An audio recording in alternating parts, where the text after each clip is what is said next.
Perfecto, Presidenta, muchas gracias. También en esta comunicación que han tenido entre los grupos de Estados Unidos y México, los gabinetes, saber qué información se ha podido tener en relación a la participación o qué grado de crecimiento han tenido los cárteles en Estados Unidos, porque Matthew Allen, agente de la oficina de la DEA, pues reveló que las organizaciones, sobre todo como el cártel de Sinaloa o el cártel de Jalisco Nueva Generación, pues se han adentrado tanto que incluso pudieron espiar a integrantes de la DEA para el juicio contra Rubén Oseguera González, el Menchito, en 2024, saber bueno, cuál ha sido la información que han enviado a México y también pues cómo se ha logrado trabajar contra ello. No. Lo que nosotros hemos dicho es que no tenemos información respecto a este tema que se mencionó ayer en esta comparecencia. Lo que nosotros hemos estado planteando desde que llegamos y previamente el presidente López Obrador es que si hay droga que se fabrica, metanfetamina, por ejemplo, en México y que pasa a Estados Unidos, o droga que viene de otros países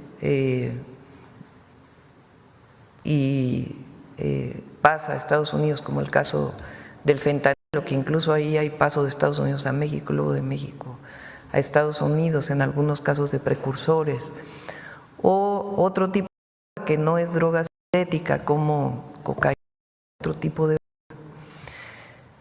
Pues la presencia de delincuencia organizada no solo es en México. ¿Por qué? Porque ¿quién vende esa droga en los Estados Unidos? ¿Quién la vende? Si es una venta ilegal. Es más, la mayor parte del dinero que se recauda pues es en Estados Unidos por la venta ilegal de droga. Siempre hemos dicho, delincuencia organizada no solo hay en México, también hay en Estados Unidos, en las ciudades de Estados Unidos donde se vende el fentanilo, donde se vende la cocaína, donde se vende la metanfetamina, más allá de si hay presencia de un cártel o de un grupo de la delincuencia organizada mexicano en Estados Unidos. Pero sí podrían ustedes hacer un llamado, no sé, a Estados Unidos para ver… No, lo que hay es un trabajo conjunto, hay un trabajo conjunto, porque nosotros no queremos que haya violencia en México, generada principalmente por la demanda de drogas, mucho en Estados Unidos. Y Estados Unidos, por obvias razones, no quiere que haya compra de droga allá. Entonces, en esto estamos trabajando juntos, los dos estamos combatiendo a la delincuencia organizada de manera conjunta, cada uno en su territorio y compartiendo información.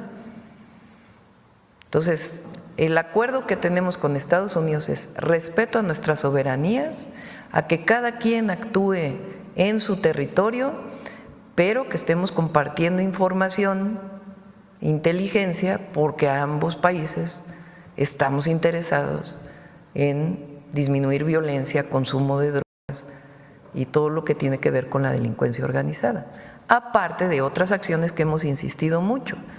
Es decir, la disminución del consumo no solo tiene que ver con la parte de persecución criminal, sino tiene que ver con la atención a las causas, con que las y los jóvenes no se acerquen a las drogas o a la violencia, que es parte de la política integral que nosotros llevamos.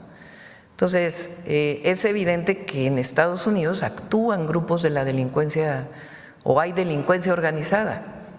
¿Cómo se vincula con la delincuencia organizada en México? Pues es parte de las investigaciones que se hacen. Y se trabaja conjuntamente para disminuir violencias y evidentemente pues nosotros no queremos que llegue fentanilo a Estados Unidos ni a México ni a ningún joven en ningún país del mundo de manera ilegal. Ok, gracias, Presidenta. Por último, preguntarle dos asuntos, si me permite. Primero, saber su opinión sobre estas declaraciones de su homólogo en Estados Unidos, Donald Trump, quien pues comparó el impacto de los ataques que tuvo Estados Unidos contra Irán en las instalaciones nucleares con el final de la Segunda mundial.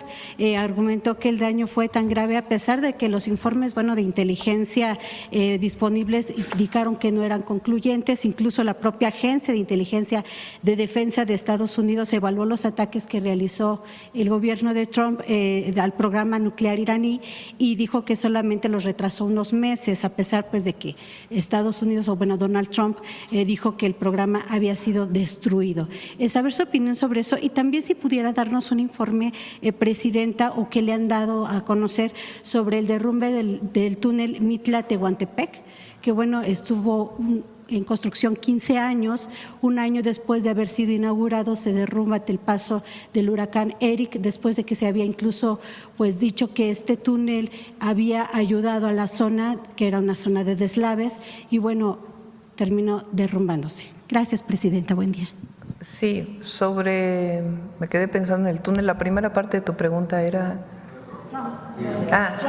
nosotros como país siempre vamos a defender la paz, más allá de opiniones o no que vierta el presidente de los Estados Unidos o cualquier otro presidente o primer ministro. Nuestro papel es promover la paz en el mundo, en el marco de nuestra Constitución. Entonces, hasta ahí en ese caso. Sobre la Mitla-Tehuantepec, es lo que ya dijo Jesús, si quieres volverlo a explicar. Sí, como pudieron observar, hubo un derrumbe de cerca de 55,000 metros cúbicos con rocas de dimensiones muy importantes. En realidad, el túnel tiene una afectación al centro, son cerca de 45 metros que tienen afectación. Se está evaluando qué lo generó. Al parecer pueden ser estas grandes rocas de grandes dimensiones, un impacto de una roca de esas dimensiones de 100 metros de altura, puede generar un efecto de daños importantes como los que se observaron. Los 55,000 metros cúbicos están generando un peso importante. Hay protocolos, uno de los protocolos fue ante huracanes, etcétera, se cierra la autopista como se hizo, justamente previendo este tipo de condiciones. Ahorita los ingenieros geotécnicos, los proyectistas, están evaluando con base en la información que tenían y la experiencia durante todo el proceso constructivo, nunca se presentó un fenómeno de esta magnitud. Entonces se están evaluando las diferentes alternativas para cuando determinemos abrir, que se haga nuevamente en condiciones de seguridad. Pero al día de hoy así está el tema.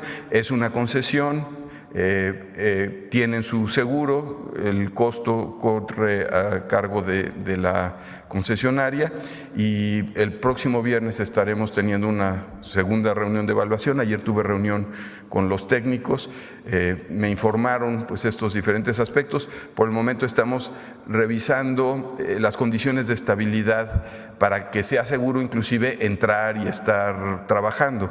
Entonces ahorita estamos tomando muchas precauciones. En realidad fue algo extraordinario.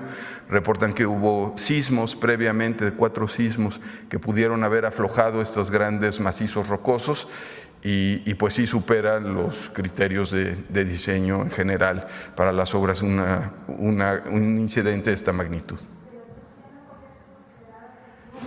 Vamos a revisarlo porque sí fue un volumen gigantesco. Durante el proceso constructivo había desgranes como todo, pero estamos revisando la solución.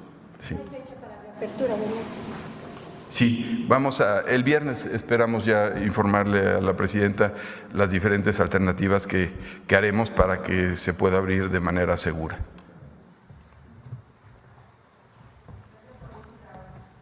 Vamos a ver ahora de este lado. A ver, hasta allá atrás.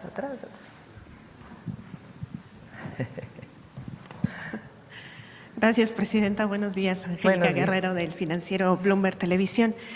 Presidenta, aprovechando estos temas legislativos, yo recuerdo que desde que usted se encontraba en Casa de Transición le llegamos a preguntar sobre la posible reforma a las fiscalías. Decía que una vez que estuviera concretada ya el Poder Judicial, ahora que pasó la elección, y que pues ya estamos a unos meses prácticamente de que esto se concrete, además de las leyes que ayer envió en materia de seguridad. Presidenta, preguntarle cuándo estaría lista, si sí realmente la planean y si sería desde el Ejecutivo, más allá de una de la que ya se habla, que se estaría trabajando no sería en el Poder este año. Legislativo. Eso se los puedo. Ha sido muy laboriosa la tarea de la reforma a las 4 leyes que tienen que ver con la reforma al Poder Judicial. Estas 4 leyes, su reforma tiene que ver principalmente con los tiempos que establece la Constitución. Esta idea que hemos vivido de que se ampara a alguien y después se vuelve a amparar y luego regresa y luego vuelve a ampararse, pues tiene que ver con distintas leyes, no solamente con una. Entonces, si queremos una justicia, si queremos justicia expedita, como lo establece esta reforma, pues entonces hay que revisar estas leyes. Entonces hubo un equipo de trabajo de varios abogados que coordinó Ernestina Godoy, que se llevó bastante tiempo en esto. Ya fue presentada al Congreso y se va a dar su periodo para que se pueda discutir y en todo caso aprobar en el mes de septiembre, para que ya la nueva Corte pues entre con estos nuevos esquemas en términos de tiempos.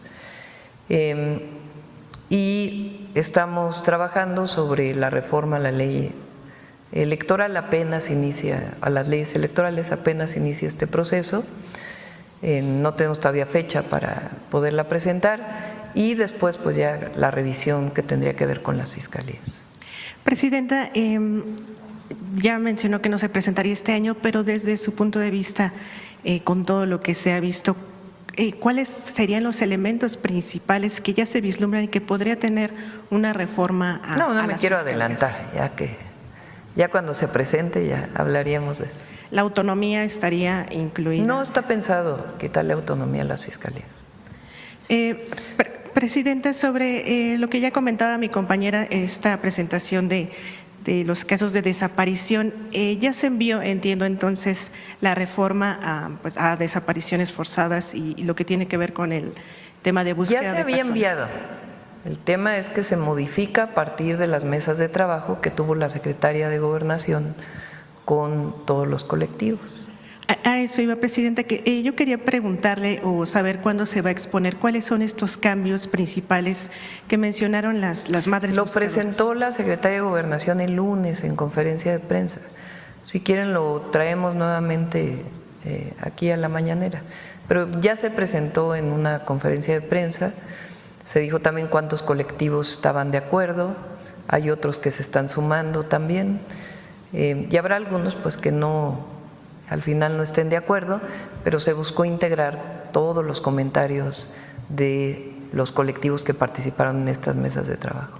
La madre buscadora Ceci Flores era una de las que al principio estaba más inconforme, a ver si se incluyeron o no propuestas de hecho ella ha manifestado que está de acuerdo con estos planteamientos que se hicieron. Y ya por último una precisión, entonces la reforma electoral sería para el mes de septiembre. No, apenas inicia el grupo de trabajo y se presentará también para su discusión. El próximo año. Pues a lo mejor se presenta, yo creo que no tenemos fecha, estaría ahora generando una fecha en este momento. Lo que sí es que inicia un grupo de trabajo dentro del gobierno para hacer la propuesta y a partir de ahí pues ya se presentaría, se daría su tiempo para discusión y su aprobación. Gracias, Presidenta. Y obviamente no sería para la elección del 27, sino ya en todo caso más adelante. Sí.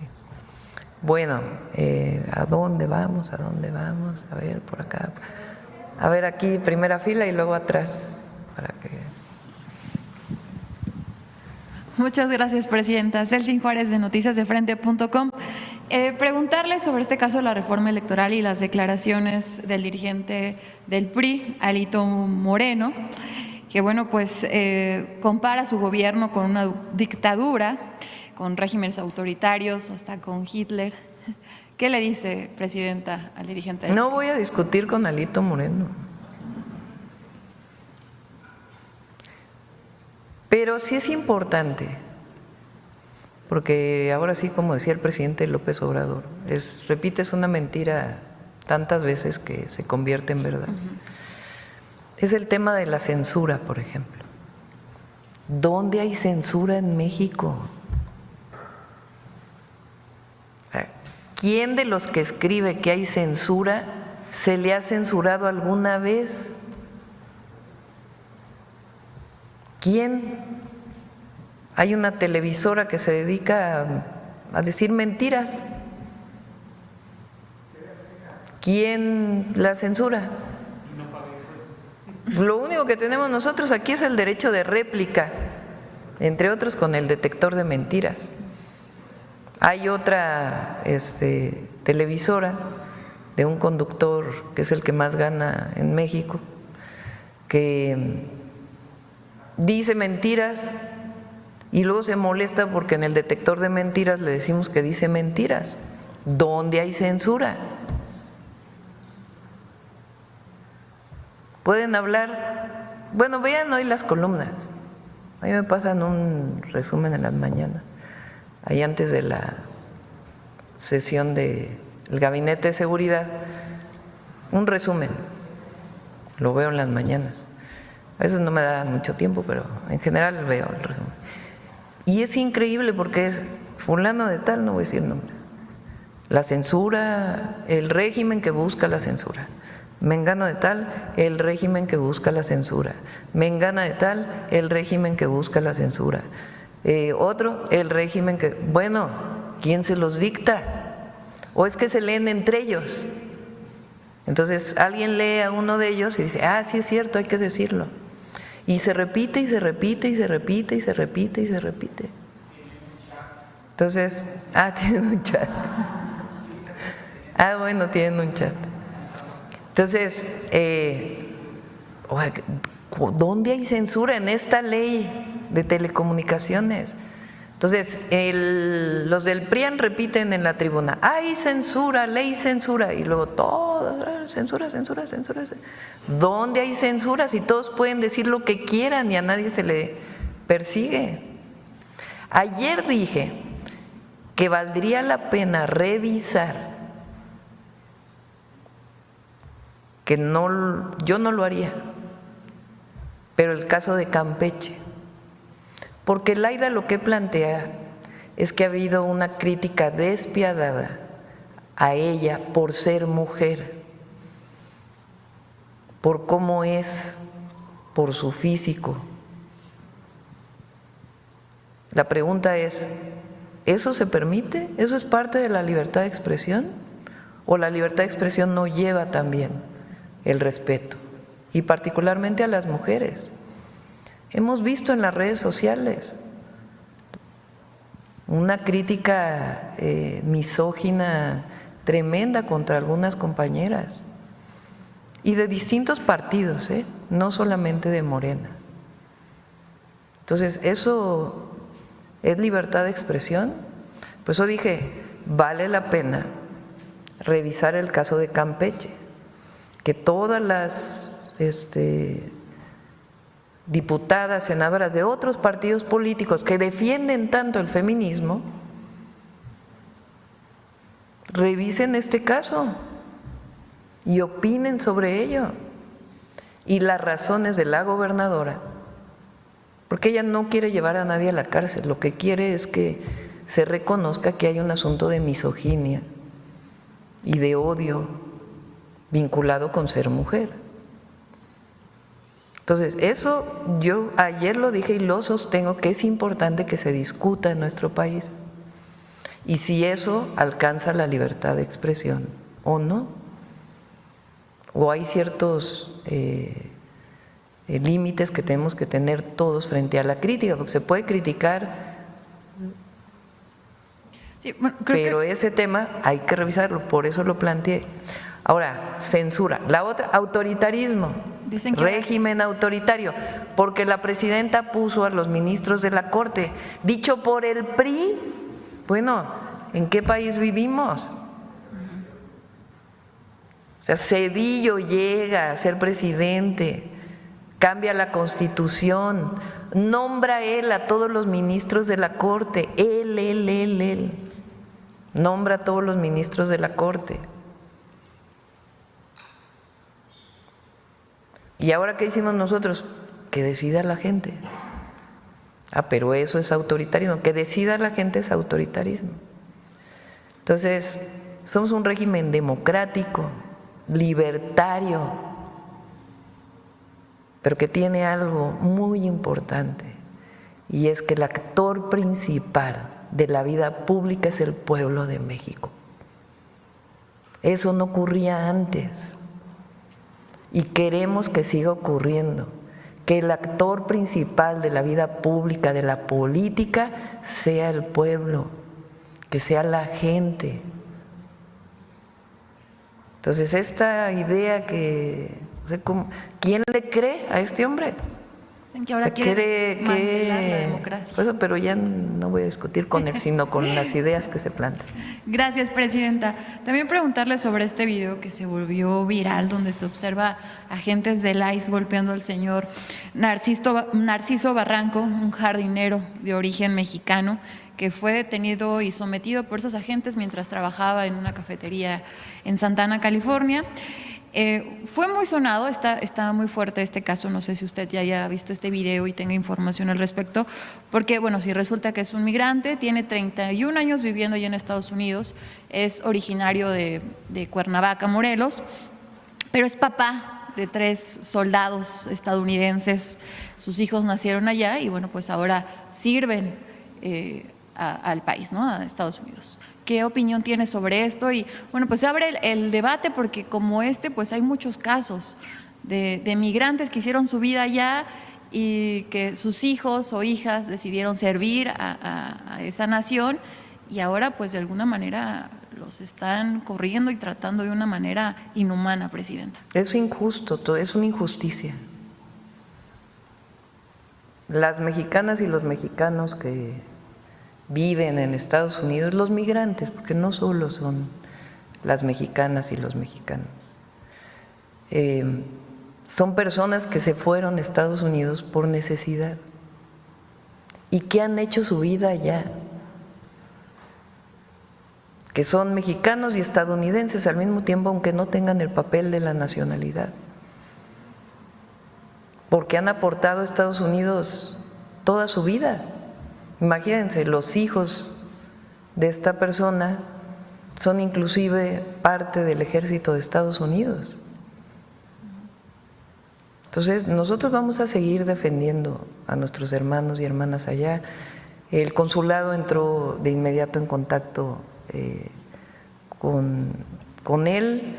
Por cierto, quiero reconocer el monólogo que hizo Diego Luna en un programa en Estados Unidos, que dice justamente esto, que las y los mexicanos que viven particularmente en Los Ángeles son millones de mexicanas y mexicanos que han dado su vida para que Estados Unidos sea lo que es y la ciudad de Los Ángeles sea lo que es.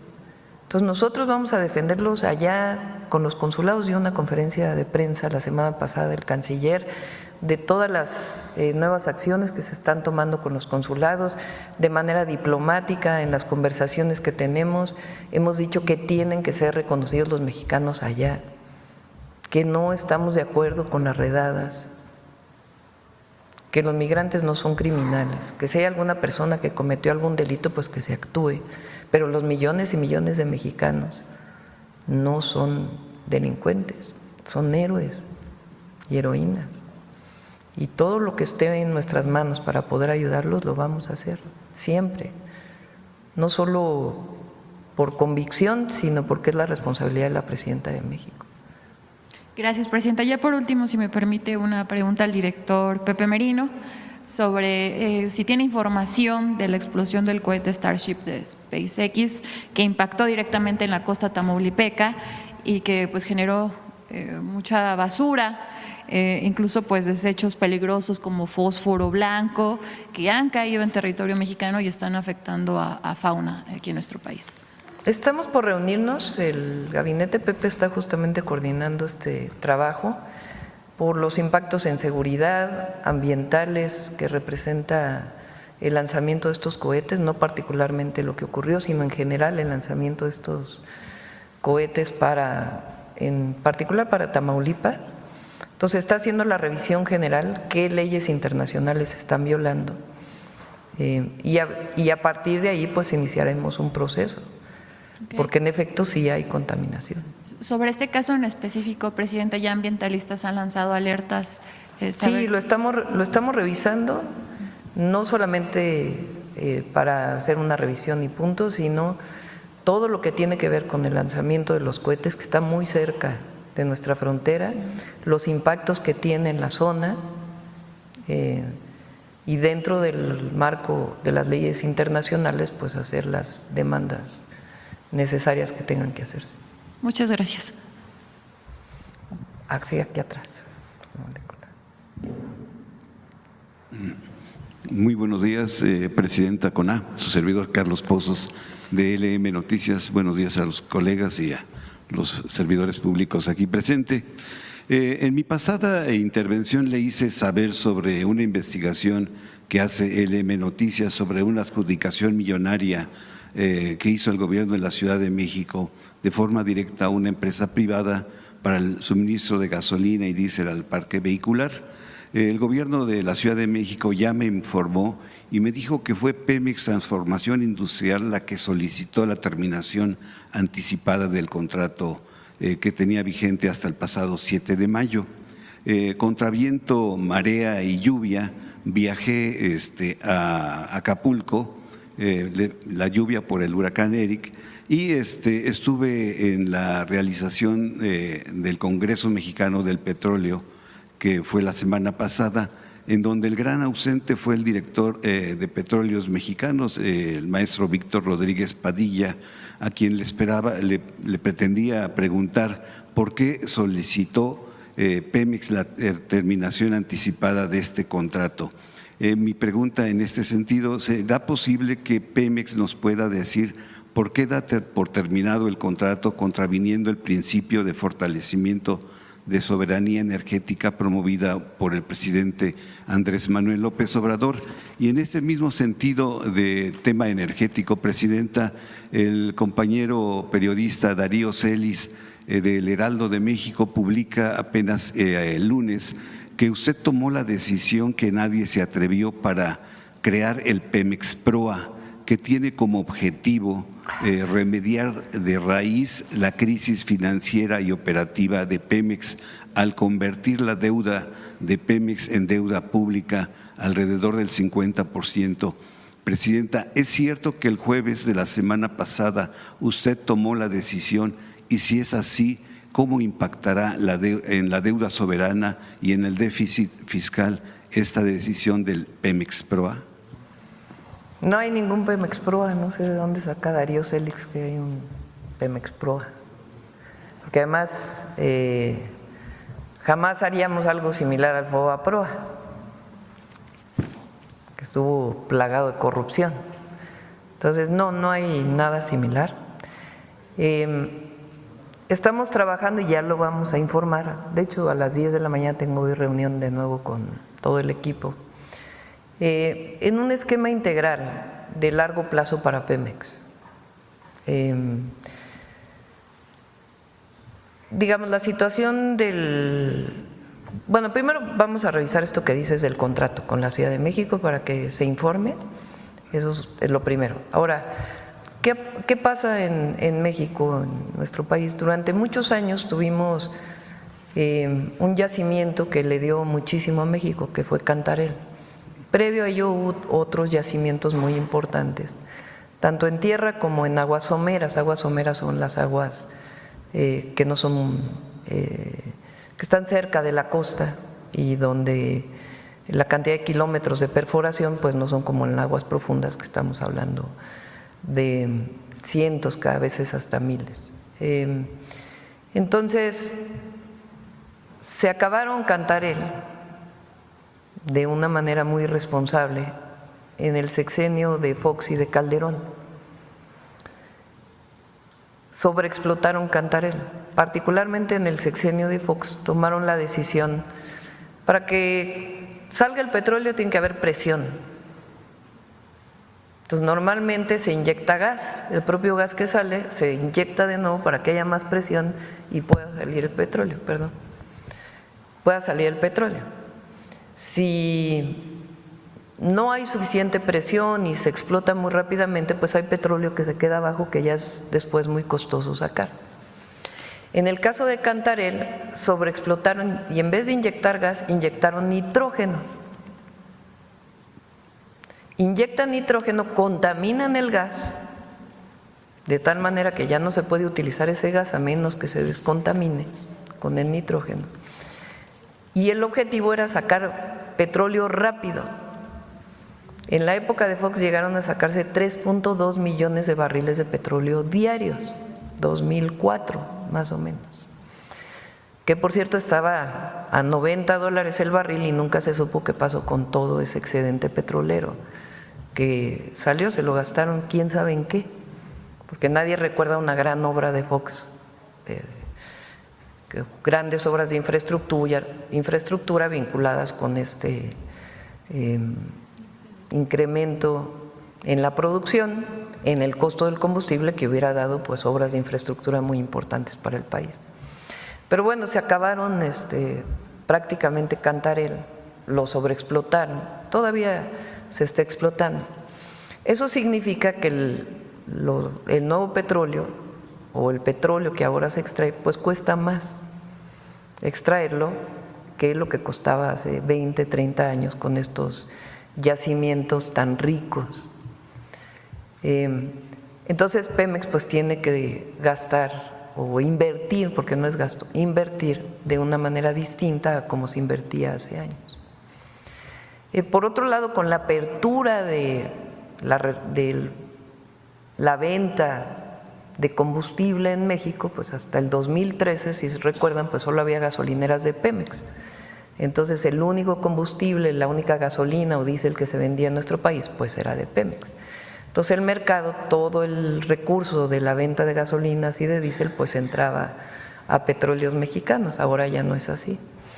Entonces toda esta circunstancia, más la corrupción tremenda que hubo en Pemex, particularmente durante el periodo de Peña, pues generó condiciones difíciles para Pemex. El presidente López Obrador estabilizó, disminuyó la deuda de Pemex y estableció un esquema de explotación de los pozos y aparte le invirtió de manera importante en refinación. Pero Pemex tiene una deuda muy importante que viene esencialmente del periodo de Fox, Calderón y Peña. Por ahí hay una gráfica de la deuda de Pemex, a ver si la tienen por ahí. Y luego aparte, pues alguna deuda todavía que quedó a proveedores y los nuevos esquemas de explotación de petróleo que se derivan de la reforma que se hizo y el fortalecimiento de Pemex.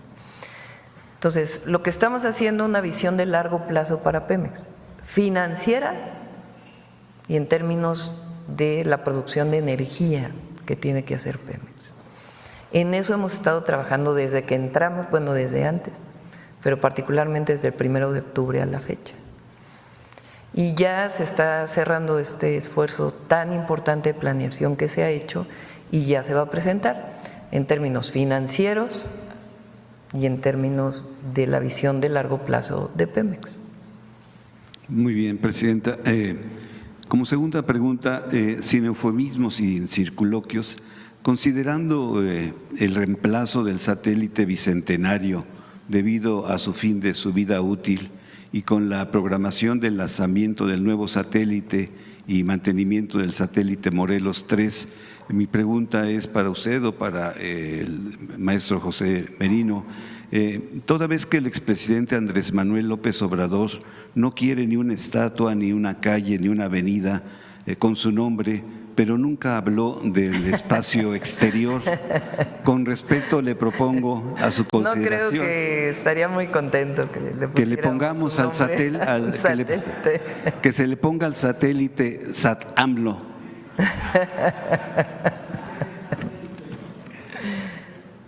Cuando tomé protesta esto les molesta tanto a nuestros adversarios, pero lo digo con gusto, con cariño. Cuando tomé posesión en el Congreso, leí un discurso que entre otras cosas decía, usted no quiere que le pongamos su nombre a calles, a monumentos,